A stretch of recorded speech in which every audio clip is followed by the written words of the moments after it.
Welcome to The Deep Dive, the show where we cut through the noise, stack up the sources, and really try to extract the insights you need to stay informed.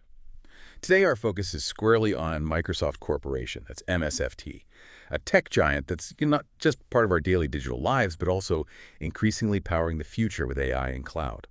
And the big question we're tackling for you is this. Microsoft's stock trades at a pretty significant premium valuation.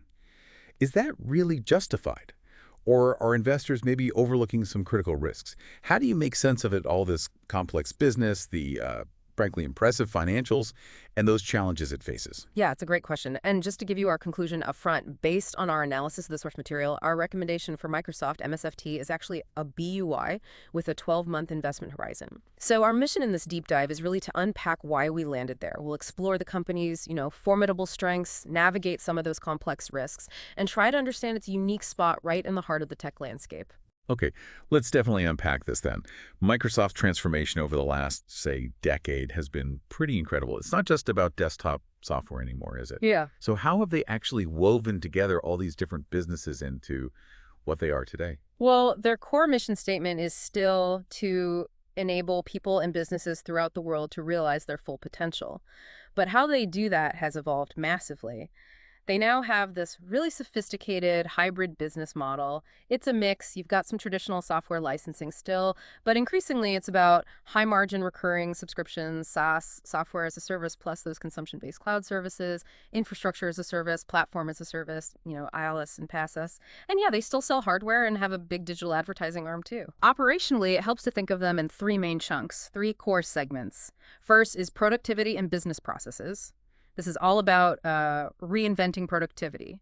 Think Office, Microsoft 365, LinkedIn, which is huge, the world's biggest professional network, and Dynamics 365 for business apps. That's roughly a third of their total revenue. Then you've got intelligent cloud. This is the big one now. It's their largest segment and also the fastest growing. Projections show it could be like 45% of total revenue by fiscal 25. Wow. Yeah.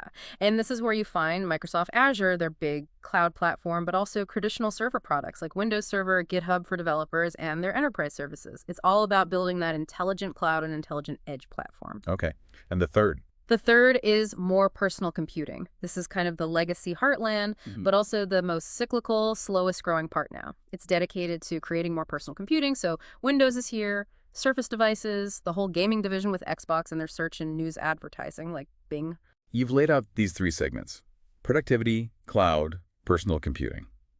On the surface, they can seem almost, separate, right? Yeah. Xbox over here, LinkedIn there, Azure powering businesses. How does Microsoft really make these work together? Is it just convenient cross-selling, or is there something deeper creating that advantage? That's a really crucial point. And it goes way beyond just basic cross-selling. It's what people call the flywheel effect. It's a kind of self-reinforcing cycle. Think about it. Their dominance in legacy products like Windows and Office gives them this absolutely massive installed base. Millions, hundreds of millions of users, deep customer relationships built over decades. Right, they're everywhere. Exactly. And they leverage that huge base to pretty seamlessly upsell and cross-sell their higher growth cloud services. So take an enterprise that's already standardized on Windows Server. Migrating those workloads to Azure, it just makes sense. It's often the easiest path. Or a company using Office daily. Moving them to the Microsoft 365 subscription is a natural step. And once they're in M365, that opens the door for Teams, for advanced security, and now critically, for those super high margin AI copilot assistants. Okay, so the old feeds the new, which then makes the whole system stickier. Precisely. Legacy dominance fuels cloud adoption. Cloud adoption deepens the ecosystem integration, and the whole integrated suite becomes way more valuable and much, much harder for a competitor to displace than just selling individual point solutions. And that really leads us to their economic moat, their sustainable competitive advantage. Yeah. The analysis says Microsoft has a wide economic moat, and it's built on a few reinforcing factors. Okay, like what? First, high switching costs. Enterprises literally build their entire IT operations around Microsoft's stack. Think Windows Server, Active Directory, Azure, Office 365, moving all of that. It's monumentally complex, it takes ages, and it's incredibly risky for business continuity. Yeah, I can imagine CIOs getting nightmares just thinking about it. Exactly. And even for individual users, just being so familiar with Office or Teams creates real stickiness. It's not just habit. Ripping it out would be, like you said, a massive disruption. A corporate root canal, someone called it. Painful. Okay. What else? Second, network effects. The value of platforms like Windows, Office, Teams, even LinkedIn, it just grows as more people use them. More users attract more developers to build apps for Windows or Office, making the platform better for users. More people on Teams or LinkedIn makes those tools more useful for collaboration or networking. It's a virtuous cycle, really hard for newcomers to break into. And third, intangible assets. The Microsoft brand itself is globally recognized, associated with reliability, innovation. That trust is absolutely vital when you're selling mission-critical cloud and AI services. Plus, they have a huge portfolio of proprietary AI tech and patents from decades of R&D. It's a real fortress. Okay, a wide moat built on switching costs, network effects, and intangibles. Let's turn to the financials now. The report paints this picture of, well, truly exceptional financial strength. Can you walk us through the key numbers that really tell Microsoft's story right now, beyond just saying revenue is up? Absolutely. Microsoft's financial profile is undeniably strong. You see consistent top-line growth first off. Revenue has compounded at about 13.9% annually from fiscal 2019 through the trailing 12 months ending March 31st, 2025. What's interesting, though, is we've actually seen a bit of a reacceleration recently. It hit 14.1% year over year in that trailing 12-month period. That's largely Azure still firing on all cylinders, plus the early impact from AI services starting to kick in. Okay, so growth is solid and even picking up slightly. What about profitability? That's where it gets even more remarkable. Their operating income has nearly tripled since fiscal 2019. It went from about $43 billion to an amazing $122 billion in the trailing 12 months. Tripled. Oh, Yeah, it's a fantastic example of operating leverage. What that means for you, the listener, is that as Microsoft's revenue grows, a much bigger slice of each new dollar falls straight to the bottom line, to profit. Think of it like, well, the initial costs are covered, and now extra sales are highly profitable. Their gross margins are incredibly stable and high, always in that 68 to 70% range, and the net profit margin, over 35%. Specifically 35.8% for the TTM. That's way higher than peers like Google at around 25% or Apple around 26%, and much better than the software industry average of roughly 20%. so more revenue, and much more of that revenue is becoming actual profit. Exactly. And that flows right through to earnings per share, their EPS. Diluted EPS grew from about $5 back in FY19 to nearly $13, $12.94 in the TTM. That's a compound annual growth rate of over 20%. And that growth gets an extra boost because Microsoft consistently buys back its own shares, reducing the share count. Beyond the impressive growth in margins, it feels like their cash flow really tells the story of just how financially strong this company is. It seems like a cash generation machine funding massive growth. It really is incredible to watch. Their cash from operations, the actual cash the business generates, surged from $52 billion back in FY19 to over $130 billion in the trailing 12 months. Just think about that. Huge numbers. Huge. And it comes directly from that high-margin recurring revenue model. But here's something really interesting, maybe even counterintuitive for a company this big and mature. Despite being a tech giant, they are currently undertaking one of the most aggressive capital expenditure CapEx surges in corporate history.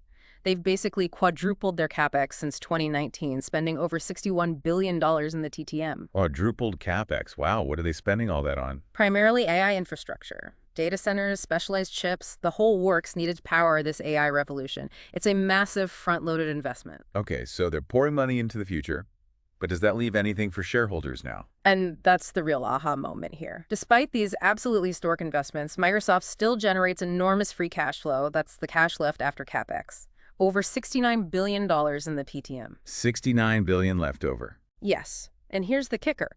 Management has been incredibly disciplined and shareholder-friendly. They consistently return nearly 100% of that massive free cash flow back to shareholders, mainly through dividends and share buybacks. That was over $40 billion returned in the TTM alone. So they can fund this enormous AI build-out and still return massive amounts of cash. Exactly. That ability to self-fund one of the biggest investment cycles ever and execute huge capital returns simultaneously, that's incredibly rare. It just underscores the immense financial power of this business. Oh, and their balance sheet is rock solid, too. Very low debt-to-equity ratio, around 0.33. Very conservative. Okay, the numbers are clearly strong, almost staggeringly so, but let's tackle that elephant in the room. The valuation. Microsoft trades. It's at a significant premium. Is it truly justified, or are investors just getting carried away with the AI hype? That really is the central question, isn't it? So our analysis starts with a discounted cash flow model. a DCF. Basically, you project future cash flows and discount them back to today's value, using assumptions like, say, 13.5% revenue growth for the next 3 years, which is roughly in line with what analysts expect, driven by Azure and AI, and assuming their operating margins continue to expand, maybe to around 46.5%, our DCF model suggests an intrinsic value for Microsoft around $525 per share. $525. Yeah, with a reasonable sensitivity range maybe between $490 and $560.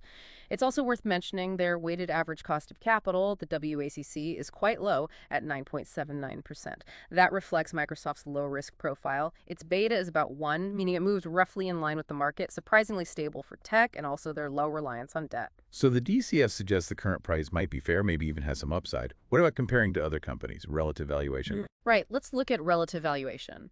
Microsoft's trailing 12 months price-to-earnings ratio, the PE, is hovering around 37x. That's definitely a premium compared to the broader market, and even to some other mega-cap tech peers like Google or Oracle, especially if you look at price to sales too. So it is expensive compared to some peers. It is. No. But the argument is why this premium might be justified, and it comes back to those points we discussed.